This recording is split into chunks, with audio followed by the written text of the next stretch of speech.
Assalamualaikum warahmatullahi wabarakatuh. Yang terhormat Miss Era Octaviana MPD selaku dosen pembimbing mata kuliah Teknologi Informasi Pembelajaran. Puji syukur marilah kita haturkan kepada Allah Subhanahu wa Ta'ala. Salawat serta salam selalu tercurahkan kepada junjungan kita, yakni Baginda Rasulullah Sallallahu Alaihi Wasallam. Pada kesempatan kali ini, materi yang akan kami bawakan yaitu pembelajaran berbasis komputer. Perkenalkan, saya Putri Ayu Rahmawati selaku moderator dan rekan saya Miranti, M. Alvin Hidayat, dan Nopria Ulfa sebagai pemateri. Baiklah, langsung saja marilah kita menyimak dan mendengarkan materi dari presentator. Kepada presentator, waktu dan tempat dipersilahkan. Baiklah, submateri yang akan kita bahas pada hari ini, yang pertama, pendahuluan, yang kedua, pembelajaran berbasis komputer, yang ketiga, prinsip-prinsip pembelajaran berbasis komputer, dan yang keempat, sejarah pembelajaran berbasis komputer. Yang pertama yaitu pendahuluan. Teknologi informasi dan komunikasi telah berkembang seiring dengan globalisasi, sehingga interaksi dan penyampaian informasi akan berlangsung dengan cepat. Pengaruh globalisasi ini juga berdampak positif dan negatif pada suatu negara. Persaingan yang terjadi pada era globalisasi ini menumbuhkan kompetisi antar bangsa, sehingga menuntut adanya pengembangan kualitas sumber daya manusia. Pendidikan adalah salah satu hal penting dalam pengembangan sumber daya manusia, dan bagi Indonesia, hal ini menjadi tantangan dalam meningkatkan mutu sistem pendidikan. Jadi, dampak positifnya itu orang-orang dari berbagai negara dapat saling bertukar informasi, ilmu pengetahuan, dan juga teknologi. Nah, kemudian dampak negatifnya apa? Nah, jadi dampak negatifnya itu, hal ini dapat menimbulkan digital divided atau perbedaan mencolok antara yang mampu dan yang tidak mampu dalam akses penggunaan ICT. Kemudian, persaingan yang terjadi pada era globalisasi ini menumbuhkan kompetisi antar bangsa. Karena hal ini, Indonesia merasa tertantang untuk lebih mengembangkan lagi meningkatkan mutu sistem pendidikannya. Indonesia itu kan salah satu negara yang berusaha mengurangi digital divide di antara penduduknya melalui penggunaan ICT dalam berbagai sektor. Nah, jadi maksudnya itu Indonesia itu menyamaratakan semua penduduknya dalam hal penggunaan ICT. Jadi tidak dibeda-bedakan dalam sektor pendidikan, dan ini pun sudah dibuatkan peraturan perundang-undangannya di Indonesia sendiri. Pengenalan tentang telematika dan aplikasinya sebaiknya dimulai pada saat masih kecil, sehingga telematika dapat menjadi suatu bagian penting dari sistem pendidikan. Penggunaan ICT dalam dunia pendidikan dikenal dengan program e-learning.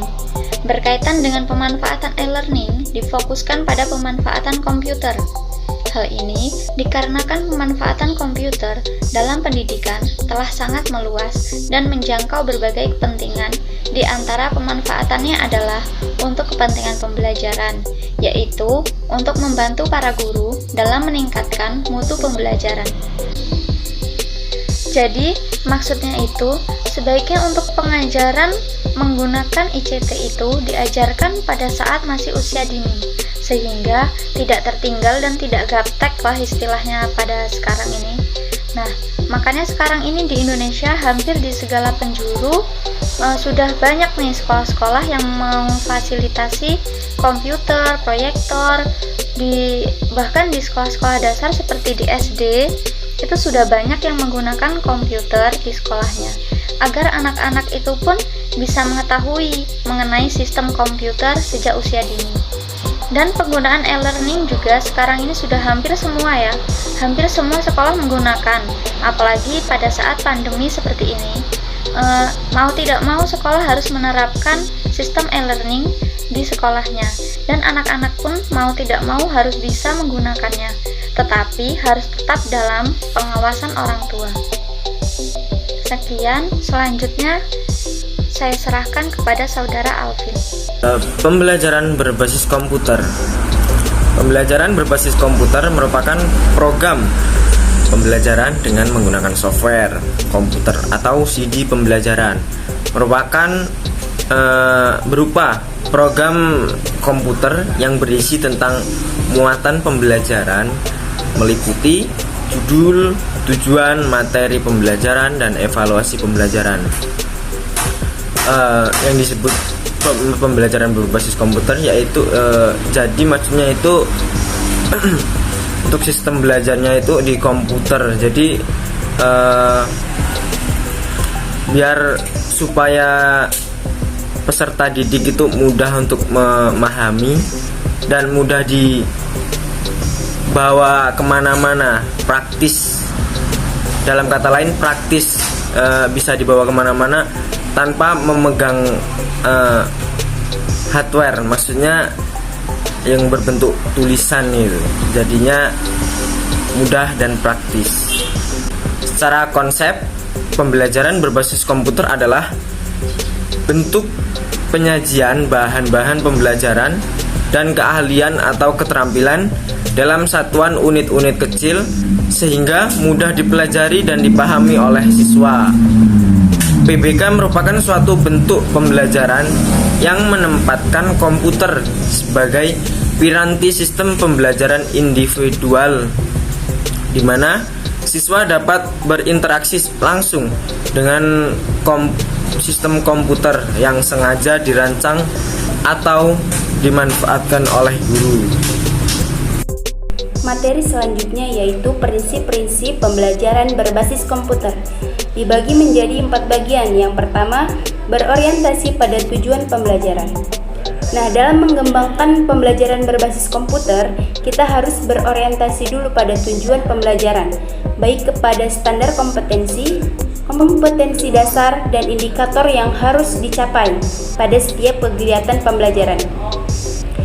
Apapun bentuk model pembelajaran berbasis komputer yang dikembangkan, kita harus sesuai dengan tujuan yang diterapkan. Seperti halnya dosen, ketika memulai proses pembelajaran, dosen mempunyai yang namanya rencana pelaksanaan pembelajaran atau RPP atau silabus. Nah, untuk apa? Supaya proses pembelajaran tersebut terarah atau tersusun dengan baik sehingga proses belajarnya pun mencapai tujuan yang diharapkan. Yang kedua yaitu berorientasi pada pembelajaran individual. Pada pembelajaran individual ini dapat memberikan keleluasaan atau kebebasan pada siswa untuk menggunakan waktu dan program pembelajaran sesuai dengan kebutuhan dan kemampuan mereka. Bagi siswa yang memiliki kemampuan tinggi akan cepat memahami pembelajaran cepat. Sebaliknya, siswa yang kurang memiliki kemampuan akan terhambat dalam memahami materi pembelajaran berbasis komputer. Hal ini terjadi karena dalam pembelajaran difasilitasi oleh pembelajaran berbasis komputer yang bersifat individu. Jadi prinsip ini tidak ada siswa yang dipaksa dalam memahami materi dan tidak ada siswa yang ditahan-tahan dalam menyelesaikan materi pembelajaran. Selanjutnya yang ketiga, berorientasi pada pembelajaran mandiri. Nah, dalam pembelajaran berbasis komputer dilakukan secara mandiri ini, di mana guru berperan sebagai fasilitator atau mediator. Jadi semua materi yang dikemas oleh fasilitator dalam program pembelajaran berbasis komputer ini, siswa itu akan mengerjakan tugas-tugasnya secara mandiri pada komputer masing-masing. Jadi peran guru itu sebagai fasilitator dan mediatornya saja. Yang keempat, berorientasi pada pembelajaran tuntas. Jadi proses pembelajaran tuntas ini dalam pelaksanaan berbasis komputer, semua siswa harus dapat menyelesaikan semua pengalaman belajar yang dikemas dalam program belajar komputer, baik itu berupa pemahaman materi, tugas tes, dan evaluasi yang harus diselesaikan. Materi selanjutnya yaitu sejarah pembelajaran berbasis komputer. Sejarah pembelajaran berbasis komputer dimulai dari munculnya ide-ide untuk menciptakan perangkat teknologi terapan yang memungkinkan seseorang melakukan proses belajar mengajar secara individual dengan menerapkan prinsip-prinsip didaktik metodik.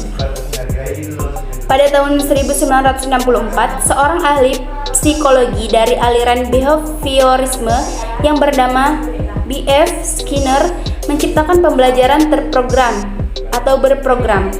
Sistem pembelajaran terprogram memungkinkan interaksi peserta didik dengan peserta didik dan interaksi peserta didik dengan guru yang dilakukan secara langsung, tetapi melalui program yang bisa berbentuk tulisan, rekaman radio, film, mesin mengajar, dan sebagainya. Pembelajaran berdasarkan komputer sangat dipengaruhi oleh teori belajar kognitif, model pemrosesan informasi, yang mulai berkembang pada tahun 1960 sampai 1970-an. Model ini menampilkan konseptualisasi dari sistem memori pada manusia yang mirip dengan sistem memori pada komputer. Sekian pemaparan materi dari saya kembalikan kepada moderator. Demikianlah hasil dari pemaparan materi kami yang telah berhasil kami bawakan. Mohon maaf apabila terdapat kesalahan kata dalam pengucapan. Akhir kata saya mengucapkan wabillahi taufiq wal hidayah. Wassalamualaikum warahmatullahi wabarakatuh.